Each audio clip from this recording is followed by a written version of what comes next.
Hello and welcome everyone. My name is Matthew. I'm currently looking at a 1995-1996 Fleer Ultra Hot Pack Jam City Insert Michael Jordan card. My name is Matthew. I'm with Crescent Vale. What we're doing is doing a self-grading video, and every self-grading video, every post, every listing, I always make a disclaimer that these self-graded scores are essentially my closest way of giving accurate information about the card. It is not guaranteed to cross over at a major grading company at this score. I cross-reference grades online to be able to come up with the most accurate score, but I can't guarantee that it will increase the value of the card. What I can do is give you as much information about it so that you can do your best central research. And once people start, I think, realizing, hey, there's a video that goes along with the card, they're able to make a little bit better buying decisions, because there's times where a card's in a top loader and you're buying it online, you're wondering what's the real quality of the corners, the edges, the surface, and sometimes it's hard to see that just in some eBay photos. So I try to do my best to get really great eBay photos, but I'm also now on several cards, not all cards, but several cards, doing these self-graded videos. There's also blog posts that you can read on crescentvale.com. But essentially, yeah, this card, it's a hot pack, and I was just, interested in hot packs. We're going to do another one here coming up soon. And they're 1 out of 72. A hot pack essentially would be in a hobby box, and it would contain almost all the inserts. I believe in this case it would be all the inserts of this specific Jam City. And so you would get like one pack, and one every 2 boxes that would be just packed with all these inserts. And Michael Jordan being one of them, definitely one of my favorite players.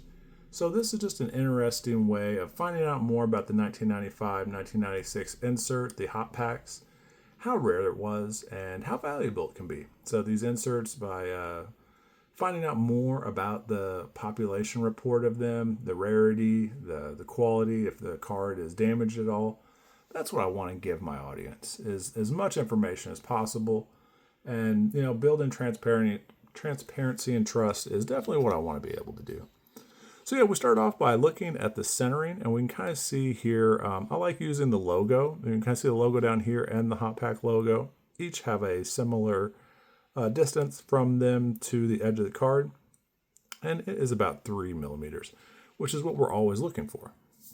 Now on the right, I believe I could use the Jam City for my anchor point, and that would be if I use Jam City text. That's close to 3.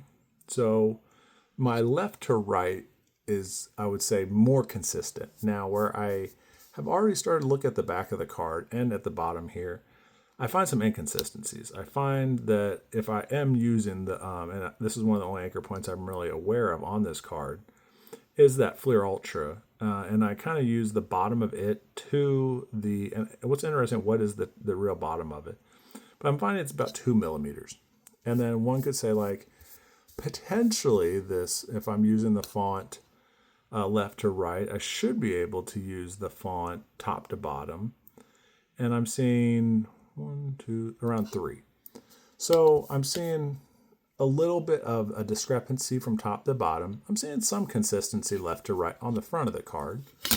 And then whenever I'm doing the essential assessment of the centering on the back, being able to have some clear anchor points. And in this font, you can kind of see it all is a line. So we can kind of use this 3 here. And I'm seeing in between 3, almost 4 for on the right side, 4 millimeters. And then I guess the closest piece of anchor point I can use is the font on this, from the M on the font near the top of the card. So it's kind of 4 on the right side. On the left, it's about 2.5. So there's a discrepancy there for sure. Whenever we take a look at the centering from the 3, that's about 3. So that's a little closer to accurate. Consistent with our 3 millimeters that we've seen in several cases. And this is close to 3. We're using the logo. And it's in between, I would say, 2.5 and 3. That's about 3. So top to bottom on the back is consistent. And I believe when we were saying on the front of the card, the left to right was consistent. So there's just a few inconsistencies on the centering. Overall, I would give the centering in between an 8.5 and a 9 due to some inconsistencies. And I could say we could be a little more stringent, a little more 8.5, I think, is a healthy number that we can go with for centering. Now, edges. Edges, it's called a foil peel, and you can kind of see a little bit on that left side there, a little bit more than others. You can definitely see some foil peel here at the top.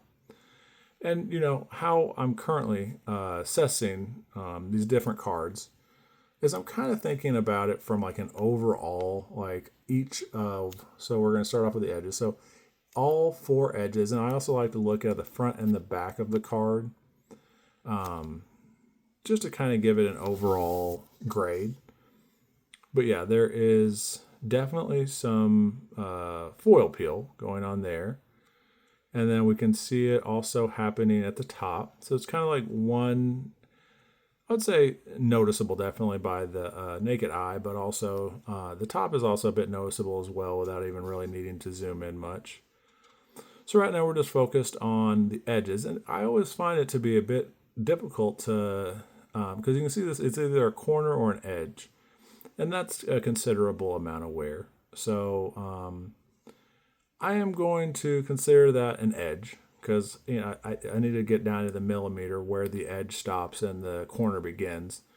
And I think I might even hit I don't know if I'll hit 3 millimeters because that is really the consistent spacing. But this right edge is actually pretty well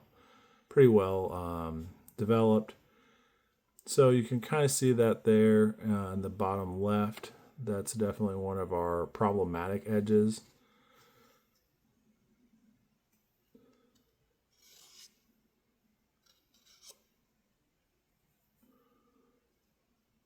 So, like when you take a look at this doesn't feel like that problematic. That looks like almost sharp. But if you take it just a little bit at a different angle, it's going to look a little differently. This will be one of the first times I basically go and do a self-review, but I'm also going to go to AI, use Grok on X/Twitter.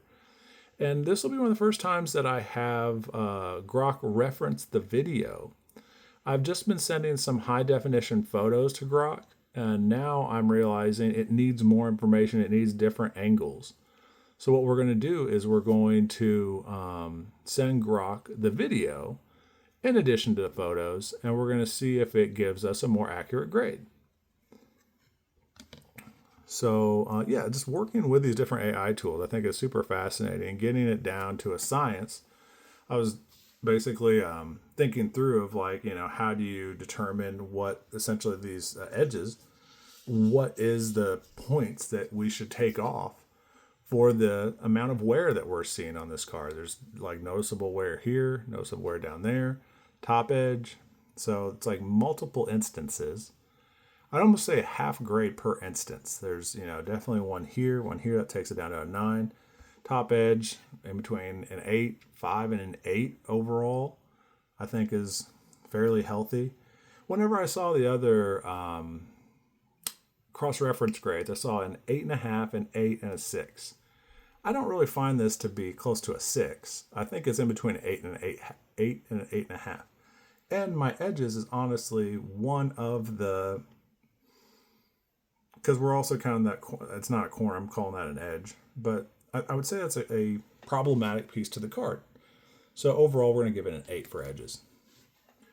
Let's look at the corners, and we already kind of talked about this one corner in the bottom left. And we have marked that down for the edge. We'll probably give it an 8.5 for the corners, because corners overall aren't that bad. It's almost on the 9 range, but I think since 8.5. Yeah, you can see if we zoom in, you can kind of see that a little bit there. That's pretty noticeable. So 8.5 for corners. So far we're at an 8.5, 8, 8.5, and that is honestly is like when you cross-reference this to other cards, That's pretty similar. And please cross-reference. Whenever you see me doing a self-graded card in one of these Zion slabs, we do our custom labels. Please cross-reference. Please add comments at the bottom that you say, hey, you might miss this. Happy to talk about it. Happy to discuss it. Happy to get more accurate. I don't have to really beat up on these other grading companies right now. They're having a tough time. There's really just one that's having a tough week/month. And, they're doing what they have to do. But I can see why some people might be frustrated. So there's obviously one imperfection on the front. You can see with the naked eye. You can see without me zooming in. It's a bit of white. It's an imperfection. You call it foil peel, whatever have you. But it's pretty noticeable. It's not just when we zoom in and take a look at different angles. It's there. And that's, part of buying 30-year-old cards. And I saw someone else post one of these cards, and it got kicked back from PSA for it said the word recolor. So as I get better at self-grading, I'm going to find out that there is recoloring that happens. And I never want to self-grade a card and it have trimming, and that's why I have the ruler. We're going to check the length. I never want there to be trim. I don't want there to be recolor going on. That's also really odd and bizarre that they claim there's recoloring going on. So I have microfiber cloth to clean some of these over 30 years fingerprints that have developed on the card. And we'll continue to clean, but you can kind of see a bit of an imperfection on the surface there.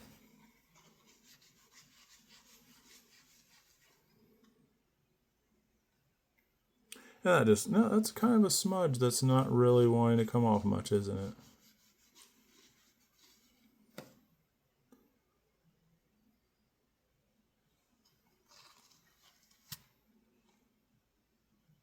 Actually, no, that came out pretty nice. I think that this is just some either oils that have been on hands, but overall I don't see that. I originally saw it as a scuff, but now as I kind of clean it a little bit, I'm not seeing that as much.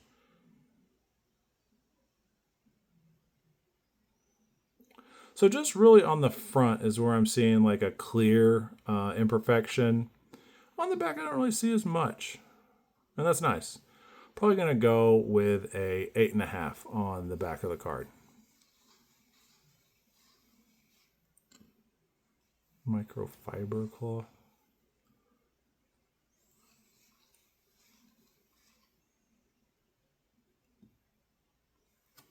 So yeah, that happens to cards, and I've kind of tried to clean up this front. You can see in the middle of the card. So surface, I give a 9. All right, so we have 2 8.5s, an 8 and a 9, overall 8.5. And that is near mint to mint, and I believe that is the most accurate grade I can come up with for this card. I appreciate you watching. Please watch more. We're going to grade another hot pack here next.